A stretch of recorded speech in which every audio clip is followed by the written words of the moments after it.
The deep dive is a shortcut to context. And for this one, we are jumping straight into a story that is basically rewriting the playbook on global intervention. We're focusing on the staggering events from overnight.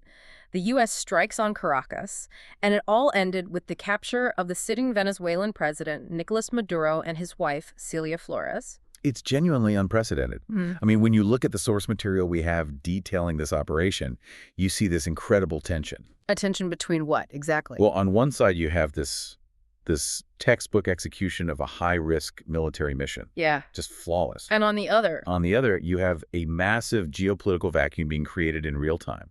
And it raises these profound questions about international law, about stability. That's the core conflict we have to wrestle with today, isn't it? The operation itself is being called, startling, successful, certainly daring and efficient. And it was.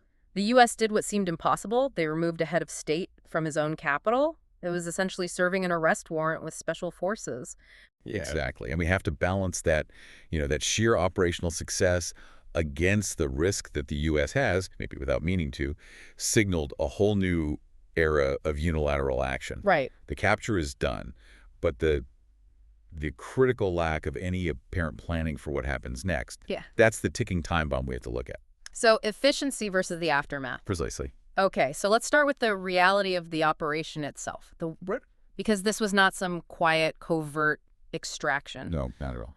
President Trump announced this morning that large-scale coordinated strikes happened overnight, and he confirmed the capture and extraction of Maduro and Flores. And the sources really emphasize the shock across Caracas. We're talking multiple heavy explosions that rocked the capital, knocked out power in key areas. So a lot of chaos. Complete terror. Residents reported pure terror in what's usually described as a relatively sleepy, peaceful capital city. And the targets were specific. Very specific. La Carlota Air Base was noted as a critical target, which, well, that suggests they wanted to neutralize Venezuela's ability to respond militarily right out of the gate. And the unit they sent in tells you everything about the mission's priority. This wasn't a standard intel op. No, this was the elite U.S. Army Delta Force. The same group that got Abu Bakr al-Baghdadi. Exactly. That name alone speaks volumes about the level of risk, the need for zero failure. But Delta Force couldn't have just walked in blind. Of course not. And that was only possible because of the intel gathering beforehand. We know the CIA had been authorized for covert operations inside Venezuela for a few weeks. So they were laying the groundwork. They were. Covertly tracking Maduro's location, which gave them the essential targeting data Delta Force needed to move in with that kind of surgical precision. Which brings us immediately to the legal pretext. This wasn't framed as an invasion. No, not an act of war. It was framed as law enforcement.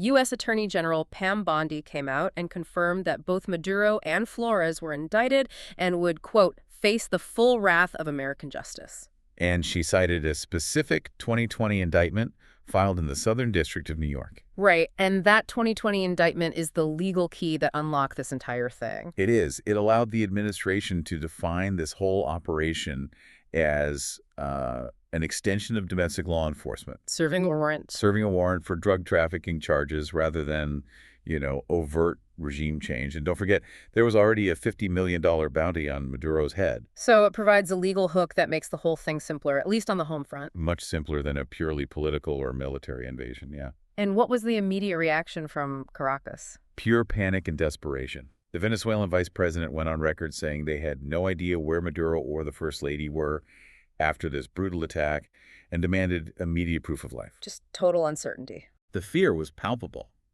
But the U.S. administration moved immediately to control the narrative. The quick confirmation, first from the president, then through official channels. It was all meant to cement the message. Right. That this was justice for criminal charges, not just geopolitical muscle flexing.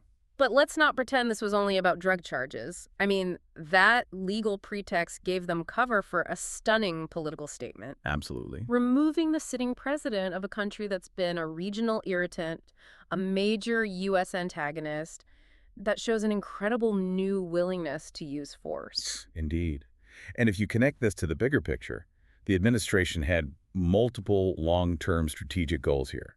The arrest warrant was just the most effective way to get to them. So it moved beyond law enforcement and into... Full-blown foreign policy enforcement. The first explicit objective was curbing drug flow, trying Maduro on those charges, but the strategic goals beneath that are much, much bigger. Much bigger. One, oil reserves. Venezuela is sitting on the world's largest proven oil reserves. And for years, Venezuela's instability and mismanagement have kept those reserves either off the market or, restricted to U.S. rivals. So stabilizing the nation, or at least removing the regime. It's a massive strategic goal for global energy security, a huge prize. And the second huge strategic goal, the migration crisis. Right.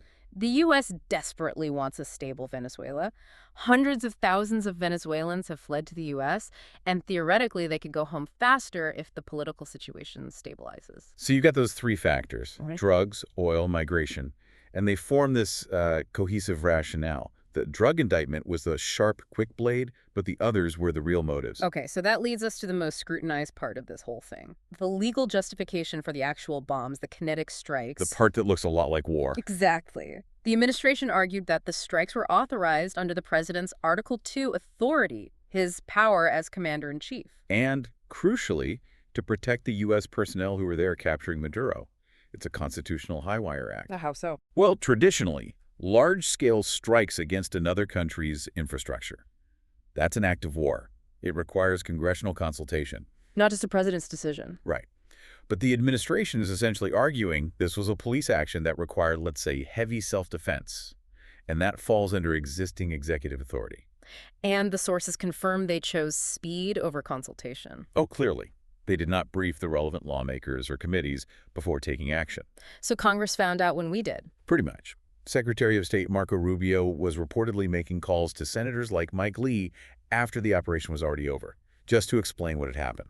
That lack of a briefing just amplifies the sense of unilateral action. It does. Yeah. It signals to the world, to Russia, to China, that the U.S. executive branch sees this kind of thing as a rapid, unilateral law enforcement action. Yeah. And that sets a potentially terrifying precedent. This is where we shift from the military brilliance to the geopolitical dilemma, the aftermath.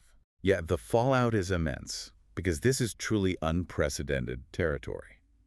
Moscow and Beijing are now watching extremely closely. Wondering if they're next. Or at least their allies are. They just saw their ally whisked away from the supposed security of the international world order. Russia immediately asked for clarification, which shows how concerned they are. Because this basically means no sitting leader is safe if they have a U.S. indictment. Exactly. The whole concept of sovereign immunity is suddenly on very shaky ground. And the history of U.S. intervention in Latin America is obviously relevant here. The sources bring up the mixed legacy, noting this comes 35 years after the U.S. arrested Panama's dictator, Manuel Noriega. And while that comparison gives some context, this sets a much higher bar. Noriega was arrested after a full-scale invasion, and he'd fled to an embassy. This was different. Completely. Maduro was taken by special forces directly from his seat of power. It sets a new standard for intervention in a hemisphere where the U.S. already has a very complex, often violent record. And this brings us to what many experts are already calling the crucial failure point. The U.S. military is, quote, very good at this sort of thing. They're phenomenal at it. Captures like bin Laden, Zawahi, or now Maduro. But history shows they, quote, fail repeatedly in what comes next. Yes. The military achieves the removal, but the political machine completely fails at the stabilization part. And that failure of planning is the entire crisis facing Venezuela right now. Right. Once the euphoria of the dictator being gone wears off, the hard questions demand immediate answers, and the sources suggest those answers are just missing. So what are those urgent, unanswered questions? The political vacuum is one thing, but the economy? The economy is a disaster. What's the plan for it? The country is suffering from monumental mismanagement, hyperinflation that's made the currency worthless, severe shortages of food. And that's the reason Maduro needed to be authoritarian in the first place. Exactly. To suppress the popular anger over those failures. You remove the leader, but the underlying crisis of economic collapse is still there. It might even be worse. And what about the military? They were heavily hit during the strikes. So now you have a crippled military chain of command, a shattered economy, and a total political vacuum. That is not a recipe for stability. It's a recipe for chaos, for warlordism, or a dangerous power struggle. And then there's the political elite. Who takes over? Dilly Rodriguez, the vice president, someone else? And will that person immediately try to make a deal with the U.S. to avoid A similar midnight abduction, The entire political class is now looking over its shoulder. which could lead to either submission or, extreme hostility toward the U.S. So the central worry is that many in Venezuela are now just hoping their chronic problems become a U.S. focus. They're terrified they'll just be left to collapse now that the target is gone. And that worry seems to be reinforced by what Secretary Rubio said. Yes, that statement is critical. He reportedly told Senator Lee that he anticipates, quote, no further action in Venezuela now that Maduro is in U.S. custody. Which basically means mission accomplished. If you take that at face value, yeah, it suggests the operational goal, the capture is complete, and any stabilization plan is, at best, a distant second priority. So to sum this up, we've witnessed military efficiency at its absolute peak. Daring, precise, and highly effective in removing a dictator. An overwhelming success for the explicit goal of law enforcement. But the long-term risk is undeniable and potentially historic. The exuberance of regime removal has to be immediately backed by effective, detailed planning for a broken country. If the U.S. used this unprecedented action to get their man, but then fails to address the vacuum, The fallout could be worse than the original problem. the stability risk to the entire region could be far worse than the threat Maduro ever presented.